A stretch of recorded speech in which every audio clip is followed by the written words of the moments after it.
War Pugs, this is a video from the Alternate History Hub on the alternate world of a Southern victory. Now, for this is a Harry... I already know this is based off a Harry Turtleoff series, based off Inquisitor Zarius' comment that said, this is, basically Timeline 191 from Harry Turtleoff series. I've actually read most of this series. I actually have most of this on audiobook.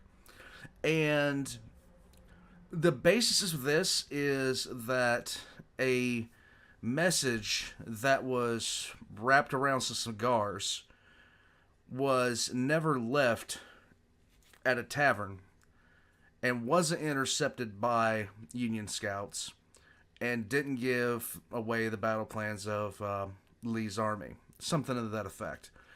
But it's been a while since I read it. But it changed everything. The French and the British stepped in, acknowledged the Confederacy as its own nation, and things spiraled really out of control from there. The two sides hate each other beyond any kind of measure whatsoever. There's a lot of just back and forth between the two. Slavery is eventually abolished, but it makes matters, like, everything is worse. Everything is just astronomically worse. And it eventually culminates, the last few books of the series culminate in essentially a Hitler-esque figure rising in the South, which, yeah, it was relatively... Sorry, I'm kind of getting sick right now. It was a very rough series to read. It was, even though it was alternate history, it was a rough series to read. But in any case, let's get into this. Sorry. I am getting sick. Let's start giving this a watch. Now, I am familiar with Alternate History Hub. I know this is their primary channel. I've seen Pointless Hub and a couple other things. But this is something, again, that I know a little bit about. So let's see what he has to say about it. Here we go. Let's talk about the South. Oh God, YouTube, no, please. The American Civil War was the result of decades of tension between the North and South. We all know how it ended. The United States won, the Confederacy was dissolved, and slavery ended. In that whirlwind of conflict, it's often cast aside that the CSA had full intentions of being a legitimate nation alongside the USA. Right. But as they lost the war, that dream lasted only a brief moment before being snuffed out. The idea of the South winning that war, becoming its own country, and competing against its northern neighbor has fascinated alternate history writers for decades. I mean, I even covered it. It sparks the imagination of how such a nation would have operated after decades, maybe even spanning into the 20th century. What would the Confederate... The one thing about it is, too, slavery would have gone out the window. Like, it would have eventually gone away. It just was, like, it was something that was going away anyhow in the modern era, mainly thanks to the British. So if you don't know who to thank for all that, thank the British. Confederate States of America be like. And nobody imagined such a world better than the author Harry Turtledove, who wrote a series of novels detailing an alternate reality where the United States lost the Civil War and the Confederates became their own independent nation. This is the Southern Victory series. Over the course of several novels, we see a world where the South lives on. What I want to do is talk about this world that Turtledove crafted, including the alternate history he made, in an easy-to-digest format. Maybe even a few jokes, who knows. Okay. I'm not going to talk about characters, but if you're thinking of reading these books for the scenario alone, then I would recommend clicking off, because there are going to be spoilers. Yeah. So, since this is alternate history, how does Turtledove's scenario split from our own actual history? What event leads to the South winning the war? One guy doesn't screw it up. Yes, that's it. One lonely messenger actually does his job. How does this happen? In the fall of 1862, a message from General Lee himself is successfully relayed, announcing a full-scale invasion of the North, Special Order 191. In our timeline, that message never made it. It was lost and intercepted by the Union, who then used said information of an invasion to catch the Confederates off guard. Whoops. In this alternate timeline, things are different. The Confederates, while undermanned, had tactically superior generals, and the Union, well, oh boy. Using the Union's incompetence to their advantage, Lee decides to send his troops straight across the Mason-Dixon line and into the city of Philadelphia. The Southern invasion catches Union General George McClellan off guard. The Union forces are viciously defeated, leaving the city open for Confederate capture. The fall of Philadelphia is a turning point in the conflict and in American history. It's the moment that the Northern cause seems hopeless to not only the United States, but the world as well. One constant fear during the war was that the Confederates would use their cotton exports to leverage support from Europe. And in Turtledove's world, this becomes a reality. Britain and France recognize the way the war is going and recognize the cause of the Confederates. Even if they're against the practice of slavery, they sure do like that cotton, and it's always good to side with the victor. So Europe forces the United States to enter negotiations with the South. It's over. The Civil War, or War of Succession as it comes to be called, has come to an end. A peace treaty is signed, and the Confederate States of America is officially recognized. Now, two rival nations are forced to share the same continent. And they're not Lincoln's happy. legacy is in shambles. His rise to power is seen as what divided the country, and he's soon voted out of office. Now, in our timeline, Lincoln's entire legacy was always on the line. The actions he took were often seen as one of a dictator, and if the war was lost, it would have backfired immensely. So, the CSA now rules itself. Now what? Well, the novels actually skip over a few decades. This is a time for rebuilding and expansion. While the two countries have lived in peace, there is always an undercurrent of tension. The CSA is able to achieve many dreams they actually had in our own history. The great thing Turtledove is able to do is to make these play out, one of which is the purchase of Cuba from Spain. Now, in our timeline, Southern Power really wanted Cuba because of the sugar fields and many foreigners that could be exploited. Cuba is purchased and becomes another state in the Confederacy. Not only that, but both North and South have been expanding west in the last 20 years. Indian Territory becomes the Confederate state of Sequoia, and general mucking about occurs in the west. Fun stuff. Not too far west, though. Because the US was so poor, they actually couldn't purchase Alaska from the Russians. True. So Russia just keeps it. And nobody ever went to Hawaii, so the Sandwich Islands are now a British colony. There's so many things that happen in here, pretty much like the events. The only thing that really changes the names who performed XYZ as far as the event, because the attack on Pearl Harbor still occurred, but it wasn't the Japanese that did it.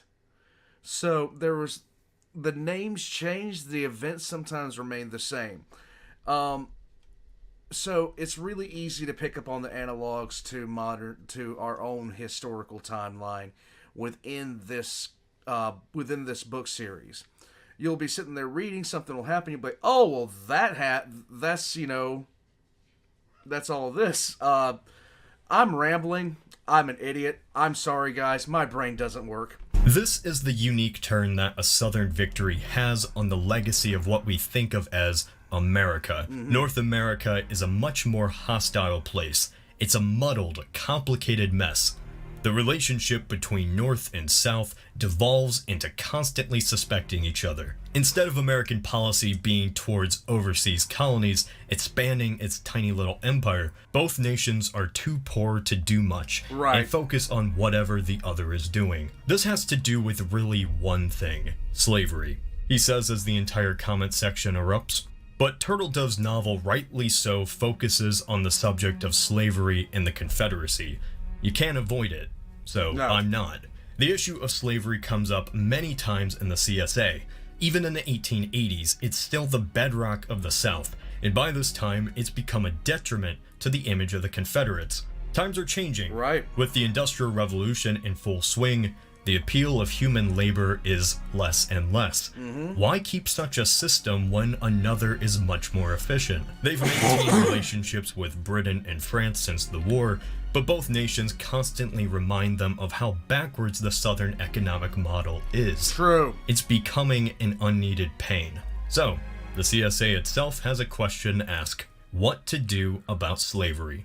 This is caused by all places, Mexico. Right. With everything that changed, Mexico is still the same, in debt, and really just a mess. The failing Mexican empire, in a desperate attempt to get money, sells its two northern states, Chihuahua and Sonora, to the Confederacy. Long story short, the Union doesn't like this southern expansion.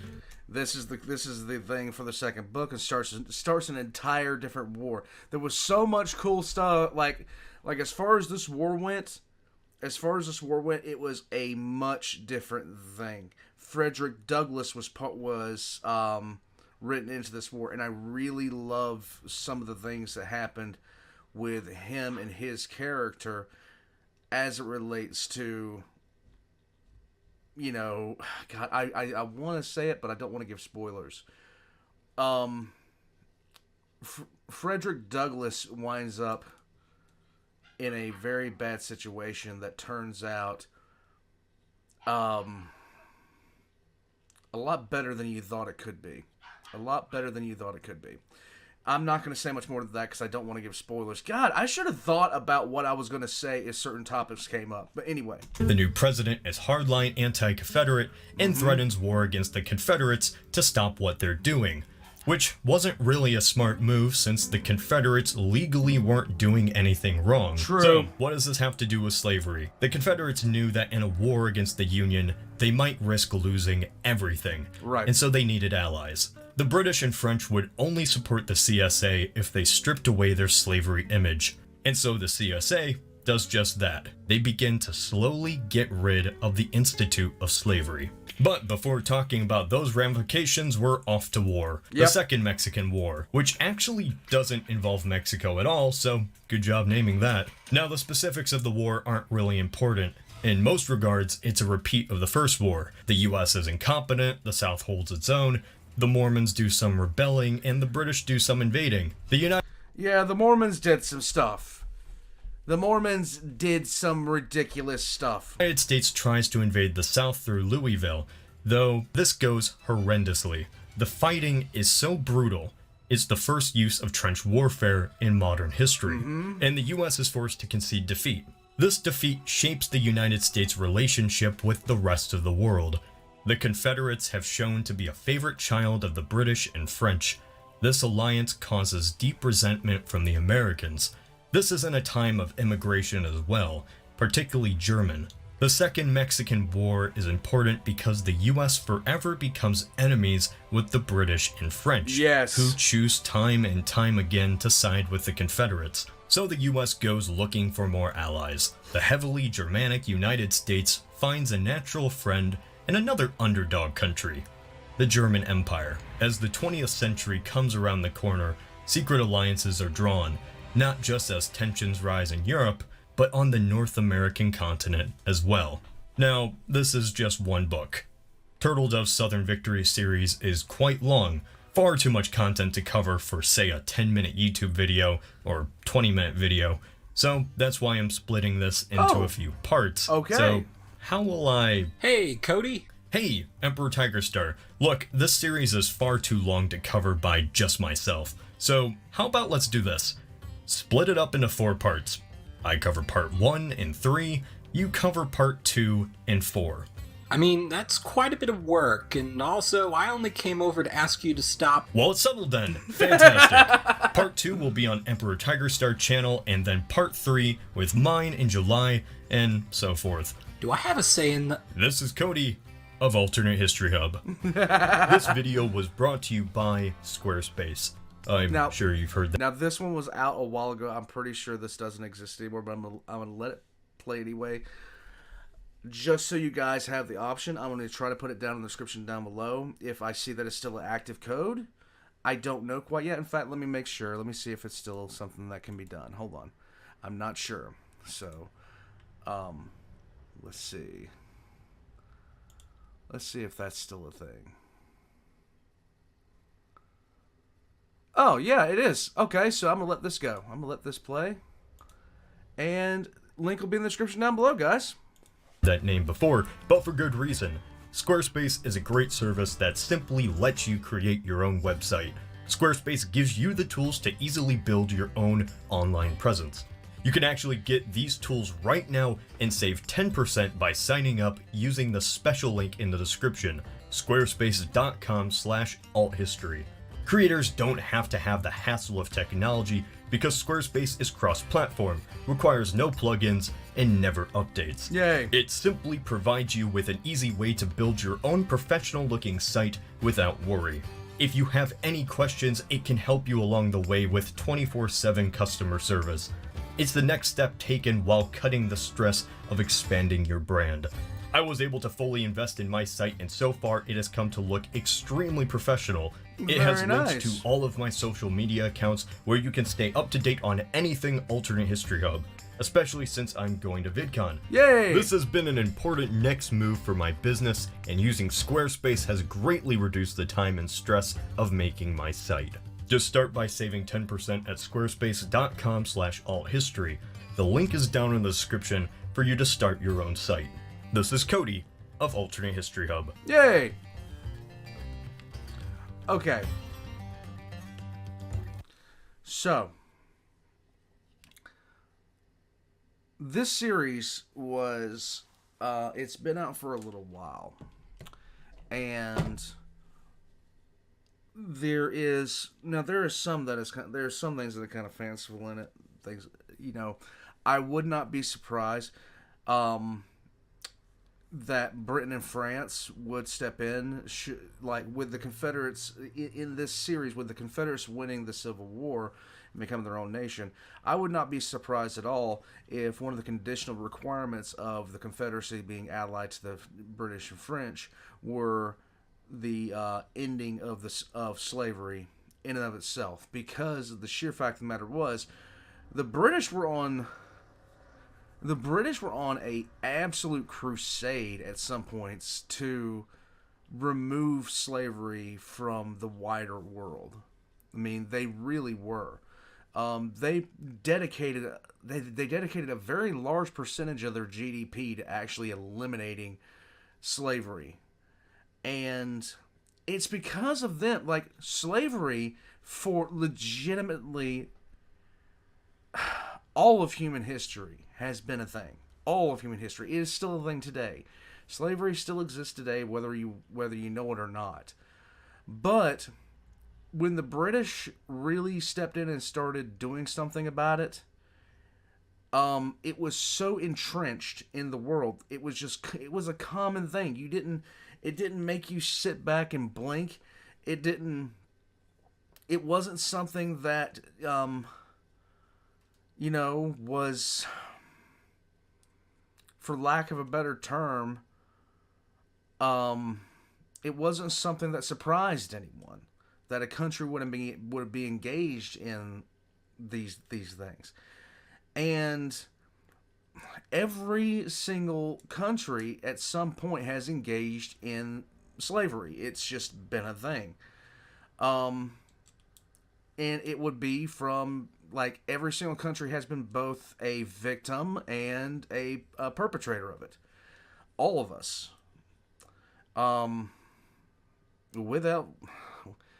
I think there's like one other culture but prior to the British that tried to do away with slavery in and of itself, but they eventually fell but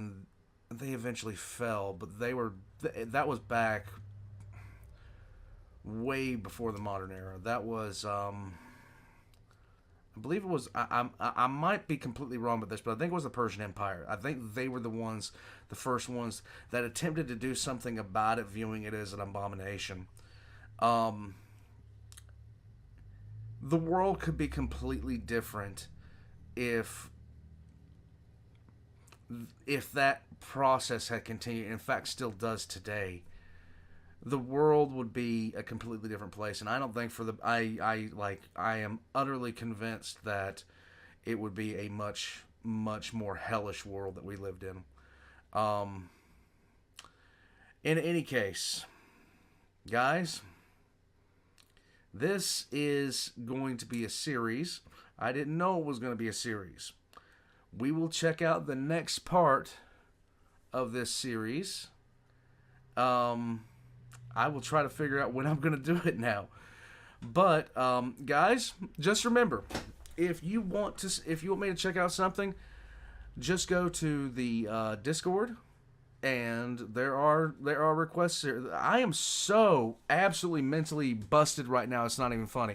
I am sorry, guys. Discord has all the request channels on it. Alternate History Hub, their links are down in the description down below, including that promotion. And I'm going to sit back before I just, like, my mind completely quakes in its own skull. I took too much sun this weekend, guys. I took too much sun. I need to go. I need to go figure out what in the world I'm doing with my own brain. And, guys, thank you for spending some time with me, even though I am forgetting everything. What's wrong with me?